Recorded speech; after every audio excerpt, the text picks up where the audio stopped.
आइए प्यारे भाइयों प्यारे बहनों, इस समय हम ईश्वर की उपस्थिति का एहसास करें।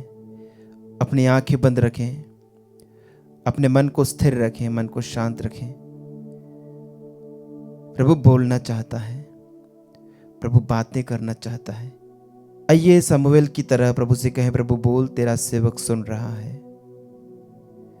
समूएल की तरह प्रभु की वाणी को सुनने के लिए अपने दिल को खोलें। आइए हम प्रभु का वचन सुने संत मार्कुस के सुसमाचार से, अध्याय 10 वचन 28 से 31 तक।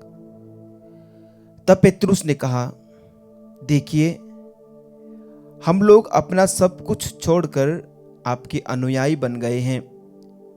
यीशु ने कहा, मैं तुमसे ये कहता हूं, ऐसा कोई नहीं जिसने मेरे और सुसमाचार के लिए घर, भाई बहनों, माता पिता, बाल बच्चों अथवा खेतों को छोड़ दिया हो, और जो अब इस लोक में 100 गुना ना पाए, घर, भाई बहनें, माताएं, बाल बच्चे और खेत, साथ ही साथ अत्याचार और परलोक में अनंत जीवन। बहुत से लोग जो अगले हैं पिछले हो जाएंगे, और जो पिछले हैं अगले हो जाएंगे। प्रभु का पवित्र सुसमाचार। हे ख्रिस्त, तेरी स्तुति हो। प्यारे भाइयों प्यारे बहनों, धन के प्रति आसक्ति, धन का मोह मनुष्यों को ईश्वर से विमुख कर देता है।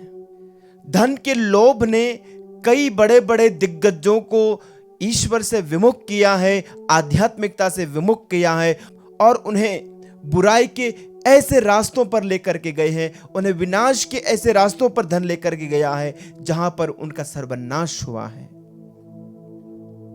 कई बड़े बड़े राजा महाराजाओं ने, कई बड़े बड़े अरबपति, खरबपति, पूंजीपतियों ने अपनी जिंदगी को इस धन के पीछे भाग करके नष्ट किया है।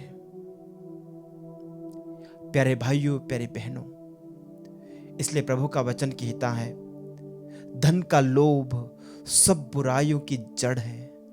प्यारे साथियों, मार्कुस का सुसमाचार अध्याय 10 का वचन 23 कहता है, यीशु ने चारों ओर दृष्टि दौड़ाई और अपने शिष्यों से कहा, धनियों के लिए ईश्वर के राज्य में प्रवेश करना कितना कठिन होगा। वे आगे कहते हैं वचन 25 में, सुई की नाके से होकर ऊंट का निकलना अधिक सहज है, किंतु धनी का ईश्वर के राज्य में प्रवेश करना कठिन है। यानी प्रभु मुहावरे के द्वारा हमें यह बतलाना चाह रहे हैं कि धनियों का ईश्वर के राज्य में प्रवेश करना करीब करीब नामुमकिन है। तो धन क्या अपने आप में एक बुरी चीज है? क्या धन रखना, धन का संचय करना अपने आप में एक बुराई है? हरगिज नहीं। प्रभु यीशु ने खुद अपने जीविका चलाने के लिए संत जोसेफ के साथ, मरियम के साथ मिलकर घर में काम किया। वो बढ़ई का बेटा था, इसलिए प्रभु यीशु ने खुद बढ़ई का काम किया और उसने अपने लिए जो भी है जीविका के लिए कमाया। और उन्होंने हमें भी सिखलाया कि हम सबको अपने लिए, खुद के लिए कमाना चाहिए। प्यारे भाइयों प्यारी बहनों, संत पौलुस हमें कहते हैं, थिस्सलुनीकियों के नाम दूसरा पत्र अध्याय 3 का वचन 7 हमें कहता है, आप लोगों को मेरा अनुकरण करना चाहिए। आप ये स्वयं जानते हैं, आपके बीच रहते समय हम अकर्मण्य नहीं थे, यानी हम बिना काम किए नहीं बैठे। संत पौलुस अपने अनुयायियों से, अपनी कलीसिया से कहते हैं कि हम जब आपके साथ में थे तो हम ऐसे बेकार फिजूल के बैठे नहीं थे। हमने किसी के यहां मुफ्त में रोटी नहीं खाई, बल्कि हम बड़े परिश्रम से दिन रात काम करते रहे, जिससे आप लोगों में किसी के लिए भी भार न बने। प्यारे विश्वासियों, संत पौलुस टेंट बनाने वाला था और उन्होंने अपने टेंट बनाने के काम के उस पेशे को जारी रखा, खुद के लिए कमाया। और वे आगे ये भी कहते हैं, दूसरा थिस्सलुनीकी अध्याय 3 का वचन 10, आपके बीच रहते समय हमने आपको यह नियम दिया, जो काम नहीं करना चाहता उसे भोजन नहीं दिया जाए। तो साथियों, पैसा कमाना है, अपनी जीविका चलाने के लिए हमें मेहनत करनी है।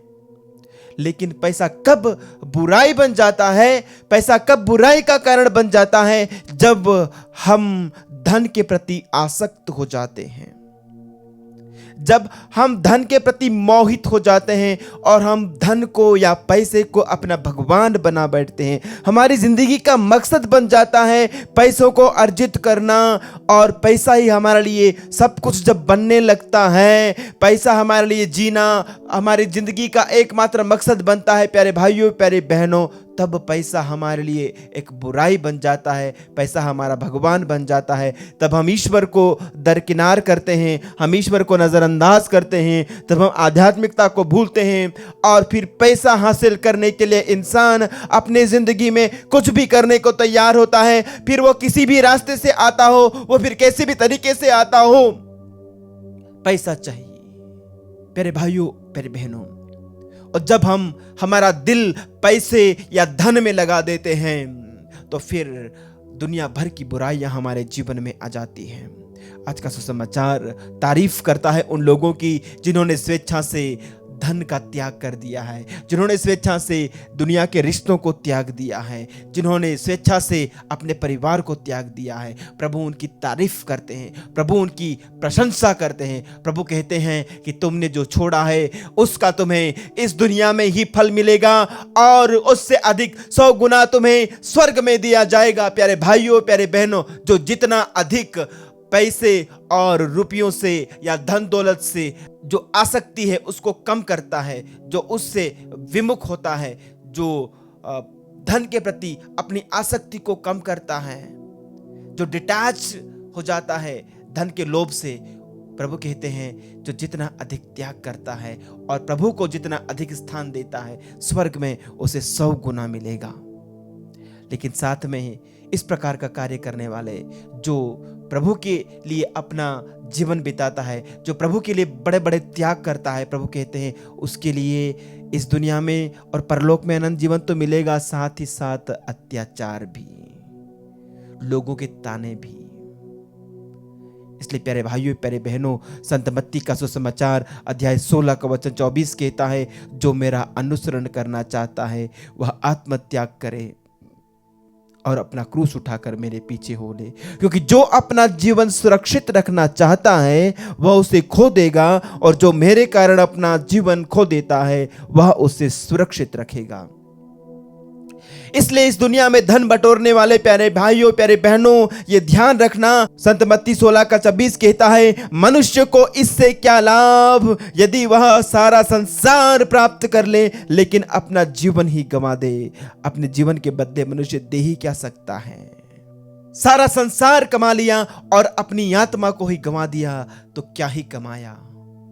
प्यारे भाइयों, प्यारे बहनों, प्रभु से प्रार्थना कीजिए, अपने जीवन को, अपने धन को, अपने रुपये पैसे को, अपने नौकरी पेशे को प्रभु को समर्पित कीजिए। प्रार्थना कीजिए कि प्रभु मेरा धन, मेरी दौलत मुझे स्वर्ग में जाने से वंचित न करने पाए, इसके प्रति जो मोह है उससे बचूं। हे प्रभु, मुझे तेरे आध्यात्मिकता के प्रति दिल से तेरी ओर लौटने का अनुग्रह प्रदान कर, ताकि मैं तुझसे जुड़ने का प्रयास करूं, ना कि धन और संसार से। आमीन।